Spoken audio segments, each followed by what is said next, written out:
Hello, this is the RPG Pundit, the final boss in Internet Shitlords, and I hope you guys can hear me. I've got, I put this off hoping that it would clear up, but it hasn't. We've had a constant thunderstorm all day today, so if you're hearing some kind of background noise, it's probably the thunderstorm. Today, I'm going to be reviewing Gods of the Forbidden North, Volume 1, which is a fairly large campaign and adventure book, I guess you could say, published by Pulp Hammock Press. It was written by author, designer, and manager. I love these titles. Robert Alderman. I don't even know what my credits say in my thing, but I hope it just says written by or something, or author, you know. But anyway, so this is an epic. Gods of the Forbidden North is an epic campaign that is coming out in 3 parts, as Volume 1 would suggest it. And I was sent this a couple of months ago by the creator, I believe. And now, at this time, they are currently, at this very moment, doing a Kickstarter for Volume 2, which is going to be even bigger than this book, from what I understand. And this book, keep in mind, is like 470 pages long, okay? And what Gods of Forbidden North is many things. It's mainly a kind of a campaign guide, which includes a setting of sorts. And it is also, in some ways,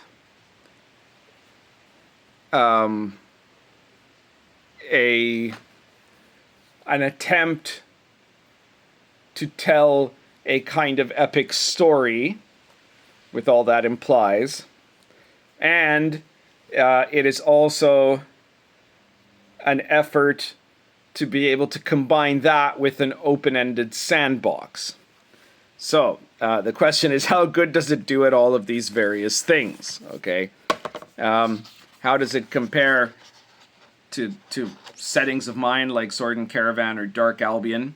Well, in some regards, I mean, this book, you know how the WotC D&D books that claim to be setting books, see, there's the Forbidden North. These books that, you know, like WotC put out Dragonlance and Ravenloft, except they weren't actually like campaign settings. They didn't have all the setting information. They just had a bunch of adventures and like 3 pages of introduction and stuff like that. You know, the same thing with Radiant Citadel and everything. So that's one extreme, right? And then the other extreme is like, in my books, I have tons of setting information, and then I have usually a bunch of random tables of adventure seeds, potential encounters, and monsters and things like that. I don't usually have. I mean, technically, Dark Albion has a couple of dungeons in it. Dominic Crusade really wanted to have some, and we did some, and they're pretty good actually. But you know, it's not. It doesn't have adventures built into it, right? This one is, I guess it would be about 20 or 25% setting, and then the other 75% are adventures, which are a series of different specific adventures, like, you know, specific, mostly dungeon adventures, and then also an open sandbox area. So this is, you know, it states that's an OSR product. It's for the rules are set up for OSE, but obviously, if you're an OSR person, you know that any OSR rule set could be used with this book, right? Like it definitely could be, with very few changes for the most part. Okay, and so here we have. Oh wait, was that? No, I think I've skipped the part I was actually trying to find here, or did I? No, maybe not. Where is? Okay, no, maybe I was right there. Yes, okay, the chapter overview. Yes, that's what I was looking for. So in order to spare me having to like page through and then kind of like try to place everything, I'm going to mention to you that they're give you the showing of the chapter overview, which is very convenient for a reviewer. I'm not sure how important it would be for person who buys the book to have this, but so you get one chapter, which is going to be the history of events of the Forbidden North's state of affairs, and there's more to that than you would expect. And then there's one that is for the like cultures of the North, which is a very interesting chapter, actually, to be fair, because it's, you know, presents these ethnic groups that are in the Forbidden North, and you know what they are and what they're about, and what they believe, and all that. So it's good culture stuff in the setting. Then the city under the Aurora, which is the port city of Vulcangrad, which is, I guess, the place that you would, or sorry, Vulcangard. I'm thinking too much like Baptism of Fire there. So you know that is the city where you start out the campaign, and probably I believe it's the biggest city in the region. And then you get to the introductory adventure, which I'm going to talk more about later, because again, the author here, he repeatedly talks about this being for sandbox type play. But what he has is a series of progressive adventures, right? That at least the first one, which is actually the introduction of the party, like the start of the campaign, is very much not in any way sandboxy or you know, open to the DM, you know, like to the players rather. It's you know, it's very heavy-handed plot presentation. Okay, and then after that, presumably, like, so you say, well, can you skip this? Well, you could, yes. You could abbreviate it, first of all, if you really wanted to. Or you could just skip it altogether and say, well, I just want to play in the Forbidden North, right? But then that makes a lot of the ancient tales part completely go away, and some of these parts become very complex because some of them depend on information obtained from prior adventures, right? So, like from prior sections of the campaign. So I'm not too convinced that this idea of being able to be all things to all people, of being able to present as both a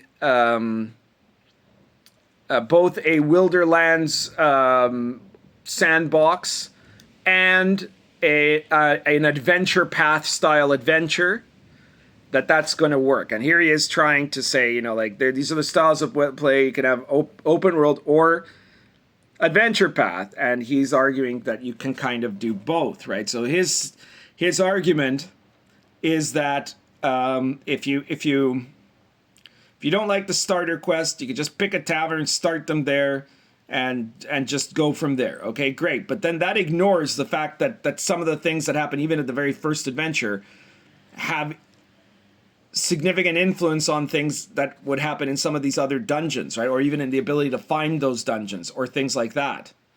You know, so that's where it gets a little bit tricky, you know. But anyway, so then if not, there's this is the order to do things, right? So you can as the DM just guide them through the adventures as well. So the question then becomes, well, is the sandbox any good? Is the adventure path any good? Are the dungeons any good? Okay. Well, this is a mammoth book, as you can see, and the first few parts. So the first part starts with this entire story about like some ancient entity, you know, like frankly, as soon as I'm looking at, oh, this is the history section. Okay, this is the history section.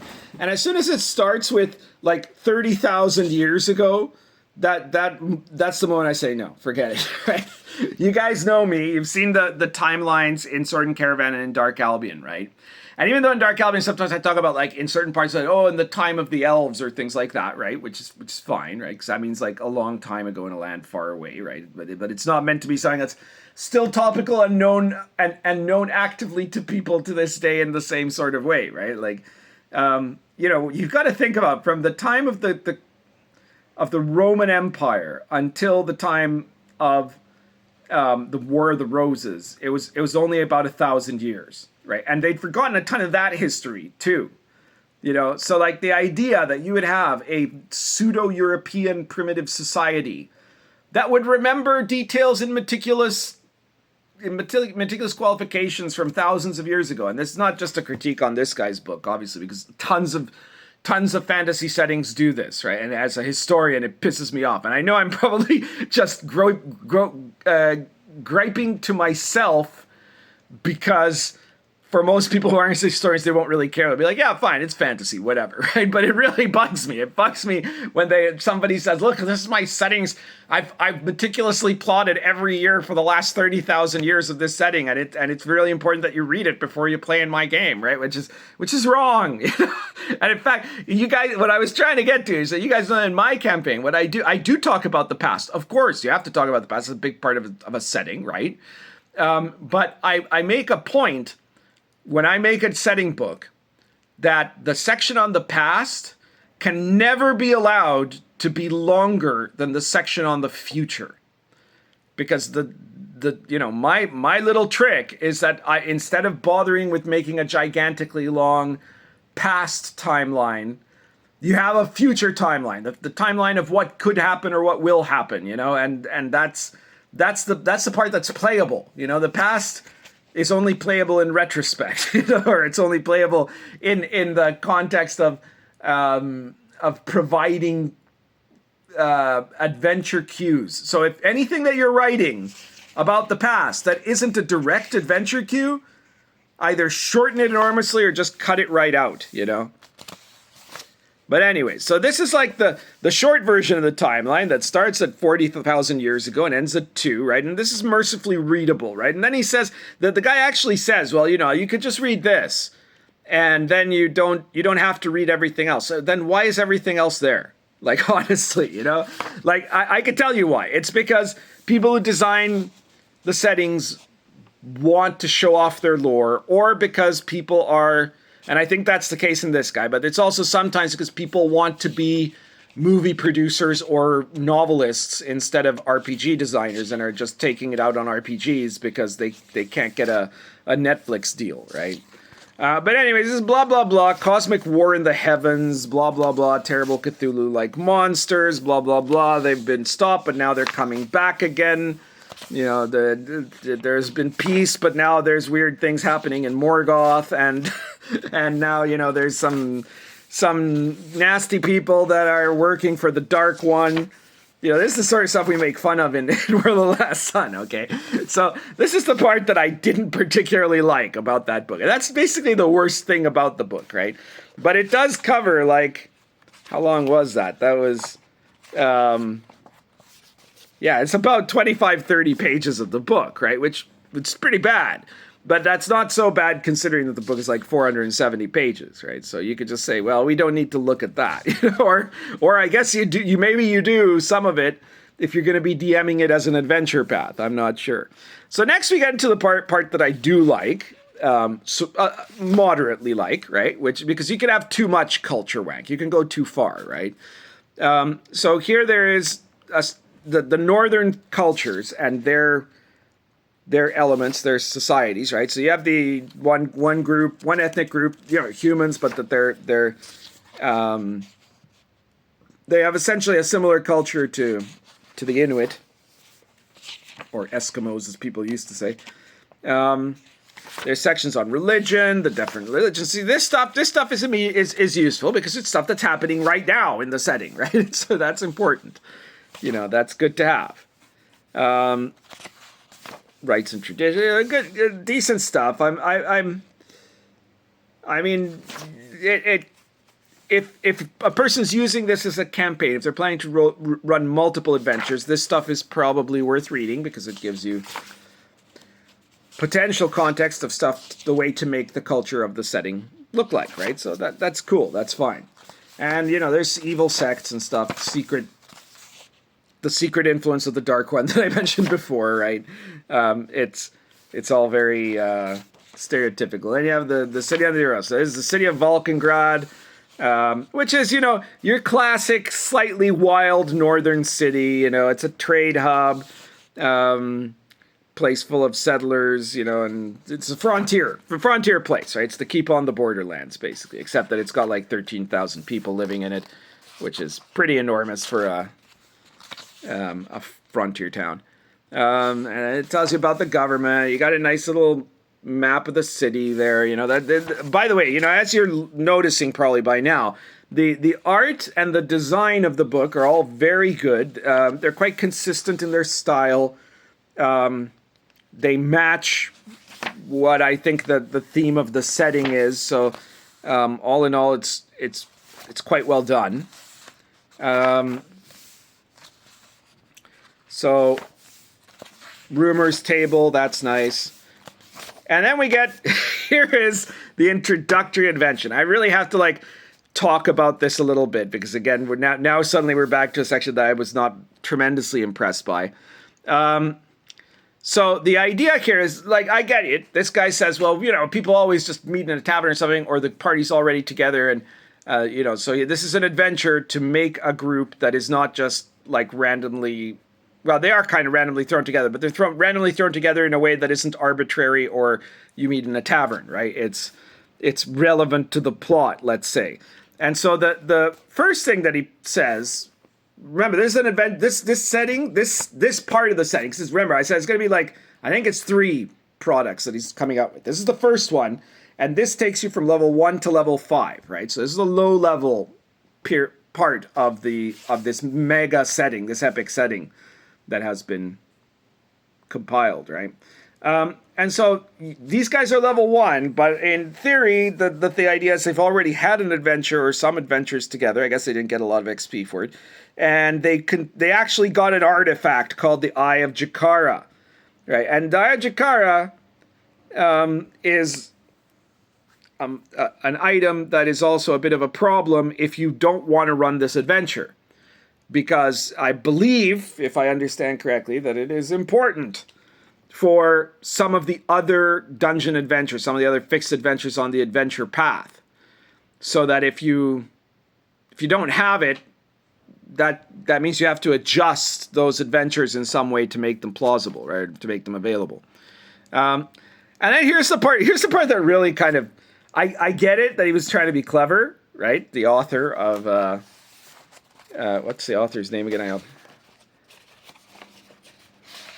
I remember it's Pulp Hammock. That's I know him as Pulp Hammock from his ex.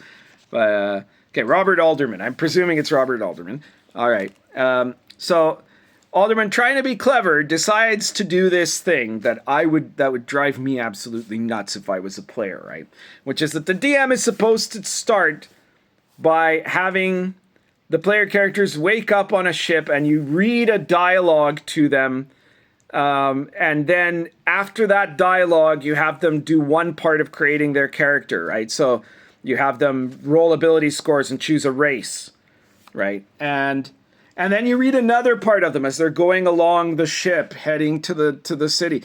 And you know, in the process, you're theoretically giving important information. We've got a meatball here, but you're not really. It's just it's mostly flavor. And then you're like, okay, now choose a class, right? And you keep going like this. I can't keep going right now because Meatball's on the book.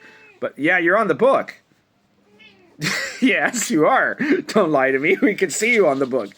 And so you go through these different sections, and by the end of those various steps, you've created a character. Congratulations, right? Like, it's like 15 goddamn steps, right? So then you're done, you know. And I wouldn't stand for that if I was a player, you know, and I would never do that if I'm a DM, you know, like I think those are the sort of cheap gimmicks I do not care for, right? And then we've got, you know, the information about the Eye of Jakara that is provided, and then some other stuff. There is one good part, the only one good part about this particular introductory adventure, which is that it has a character in it that is a shout out. It's member berries, I know, but a cleric named Elena, right, which is very clearly meant to be Elena the cleric from the original Red Box D&D, which I thought that was a clever touch on the part of Mr. Alderman. All right. But yeah, the rest of it, the adventure itself is, I mean, it's only kind of useful if you're planning to do the adventure path. Otherwise, you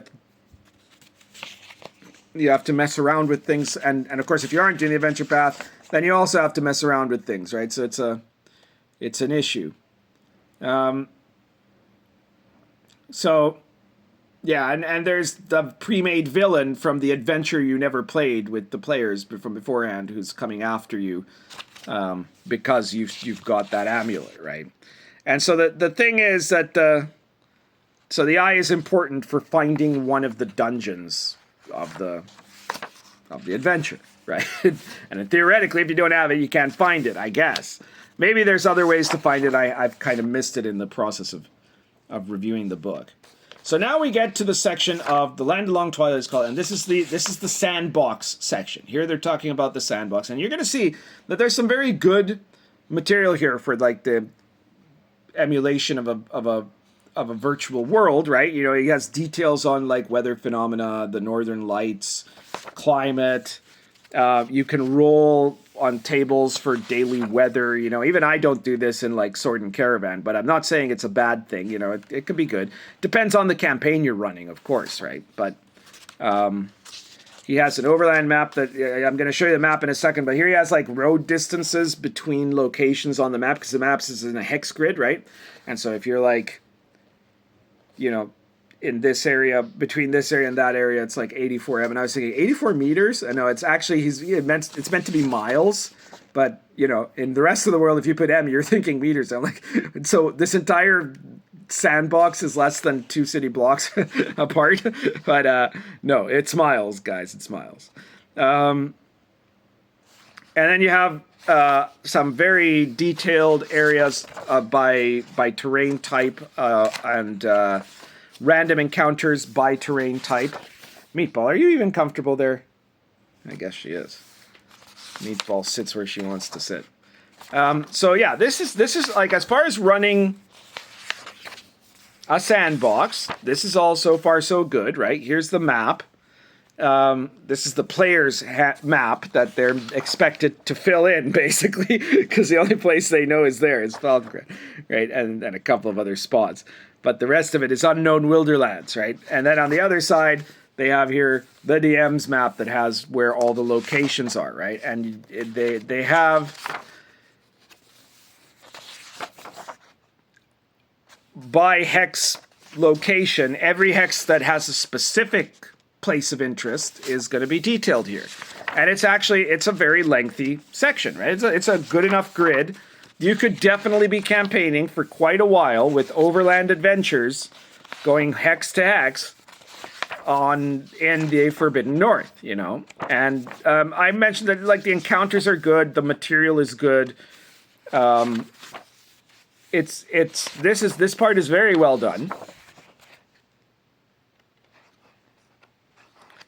And I think if the whole setting had been done as perhaps a larger and more detailed sandbox, I know I would have preferred it more that way. Now, that's not to say that the author is wrong in doing this the way he's done it, because there's a risk involved, right? He's got a book here that is part sandbox and part adventure path. Is the claim that you can just kind of combine the two? I think that falls apart. But instead, what he does have is he has a game a book that has both of these options. And the danger of that is that someone might say, well, yeah, but I don't want this because I don't use the one of the two options.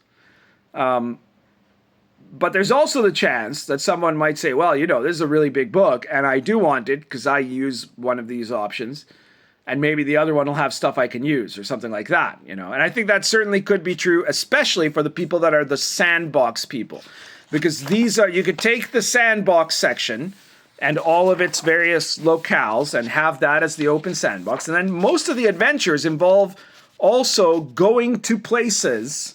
There's another town. Going to places that are in this area of the Frozen North and finding dungeons there and going through those dungeons. So it is definitely possible for you to use the sections that come out of the adventure path, getting rid of the section that's all, you know, like kind of forced plot devices, and just go for it, right? Like that's really useful. It has like descriptions of all the monsters that are found in the section, the treasure, magic items, all that stuff. And then you have the rest of the book is the various different dungeons, right, that are part of the adventure path. And again, at the end of each one, you've got a section on monsters, magic item, and treasures that are found in that area, in that section. And so, you know, if you're not an adventure path guy, and I'm guessing that most of us on this channel are not, there will be a few things you won't use here. But I think that you could recover a lot of this stuff, because also, like, the dungeons are pretty well done. They're pretty well designed, you know. They're good quality dungeons, and they're all in a very classic D&D style, right? Like, if you're running OSC already, if you're running Labyrinth Lord, if you're running Dragonbane, if you're running whatever, if you're running any of these, the clones or near clones or the old editions of D&D, you are not going to have any problem running this, right? Like, this is going to be just like everything you've been doing so far, all right? On the other hand, if you're running, like, you know, a game like one of my games, right? Like, if you're looking for something that is medieval authentic, let's say, or historically authentic or something like that, this is not. This is fantasy. This is like a, you know, this could be, the Forbidden North could be an area in Blackmoor or Greyhawk or the Realms or Mystara, right? So you would then have to, like, adjust stuff. Like, I'm not saying I couldn't use some of the stuff in here possibly in a campaign of Dark Albion, but I'd have to change it a lot, right? But if you're, like, if you're running a game set in the Realms, you can just plop this in the northern, it's somewhere close to Icewind Dale or some shit like that, and there you go. You're good to go, you know? I wanted to mention in the appendixes, you've got here all of the new monsters that are specific to the setting. They're all well detailed. Then you also, goes on for quite a bit, as you can see. There's a lot of new monsters. You also have new magic items and new spells. And again, there's quite a lot of them, you know. And a lot of them are really interesting in that they are setting appropriate, right? Like, they're not just stuff that you, like, there's stuff that feels like you would be experiencing them there, right? And whoops, I got too far here. And then finally we've got, I think this is the last appendix, which I cannot get open, damn it. There we go. Referee rules, which has rules for special conditions for things like collapsing ice or, you know, hypothermia, though it also has lava, so there you go. And then the very back, you got the total collection of the various discovery and rewards, right, for XP. Glossary of names, and then you have the appendices and the thank yous to the people who supported on Kickstarter, right? So, my conclusions about the Forbidden North. It's a mammoth game, or mammoth product, rather. It's not a game, it's a setting. A setting/adventure path. I think that a lot of the product is very well done, and it makes perfect sense to me why. Like, this is the first book, and it came out, I think, a couple of years ago already, or something like that, or close to 2 years ago. And now they've done the Kickstarter for Volume 2. And Volume 2's Kickstarter was fully funded in well under 24 hours, and now it's gotten up to, last time I checked, I think it was like 53,000, but I think it must be a lot more now, because I haven't been paying attention to that the last week or so. And so it's picked up in a big way, right? The people who bought Volume 1 obviously liked it enough, or many of the people who bought Volume 1 liked it enough to want to fund Volume 2. That says good things. If you're a player that likes to have more structured campaigns, you've got a very structured campaign here, right? You have to put up with some of the kind of cinematic or literary whimsy of the the game designer who also kind of wants to be, I don't know if he wants to, it might be unfair to say that he like wants to be Stephen King or George R.R. Martin, but he definitely wants to be something along the lines of Tolkien or Lovecraft or something, you know, like he wants to have this epic deep lore tale, you know, but if you can stand that, then you've got, and if you can't, you could probably skip over a lot of it and just make it an adventure path of the quest itself, ignoring the other, you know, all the deep story wank, right, or whatever. On the other hand, if you play mostly sandboxes, there is a very good classically structured sandbox in the game. It's a map, it's a hex map, it's got locations, there are things in those locations. In some of those locations, there's some of the epic dungeons that appear in the adventure path section, right, which you can then use.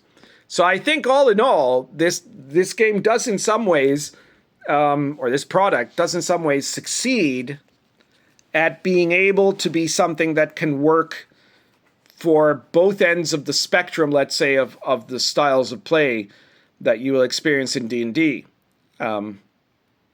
which is, it's somewhat of a miracle, right? Part of that is the premise that, you know, okay, there is this overland area, and your players could just go screw around in the overland for as long as they like, right? Which is part of the adventure path, right? Which I think is in some ways reminiscent to kind of maybe the video game tradition, right? Where you have these quests, but you can also just go around the video game area. Like, it kind of made me think of that. And I might be wrong because I'm not a player of video games, right? But I seem to recall that there's a lot of these kind of D&D inspired video games that work that way. And I think that there's a bit of that in this. In any case, the setting itself is quite interesting. Too much backstory, but interesting.